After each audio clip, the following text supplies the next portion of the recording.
ఆచార్య దేవా, ఏమంటివి జాతి నెపమల సూతసుతుల కింద నిలువ అర్హత లేదందువా? ఎంత మాట! ఇది క్షాత్ర పరీక్ష కానీ క్షత్రియ పరీక్ష కాదే. కాకూడదు.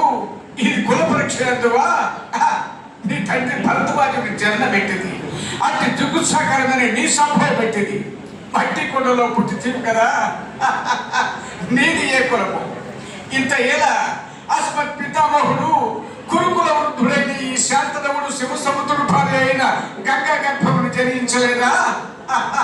ఆయనదే కులము. నాతో చెప్పించలేమయ్యా. మా వంశములకు మూల పురుషుడైన వశిష్ఠుడు దేవవేశ్యకు దేవరసి పుత్రుడు కాదా? అతడు పంచమ జాతి అయిన కన్య అరుంధతి సుశక్తిని, ఆ శక్తి చండాలంగైన పరాశరుని, ఆ పరాశరుడు పల్లెపరుచు అయిన మత్స్యఖైర్యుడు మా తాత వ్యాసుని, ఆ వ్యాసుడితో విధవరాదైన పితామయ్య ఎంపికతో మా తండ్రిని, మా చిన్న పితామయ్య అంబాలికతో మా పినతండ్రి పాండురాజును, మా ఇంటి దాసితో ధర్మ నిర్మాణ చదువులని విజయ కీర్తింపబడుచున్న ఈ విదురదేవుని కనలేదా? సందర్భావసరములను బట్టి క్షేత్ర బీజ ప్రాధాన్యములతో సంకరమైన మా పూర్వవంశము ఏనాడో కులహీనమైనది కాగా నేడు కులము ఈ వ్యర్థవాదములు ఎందులకు.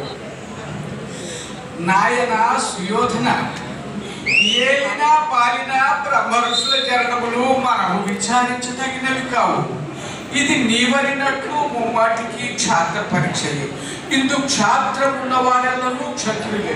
అట్టి క్షత్రియులే ఈ కుర్రాజు పరిషత్తులో పాల్గొనుటకు అనుకూలు. ఓహో, రాచరికమా అర్హతను నిర్ణయం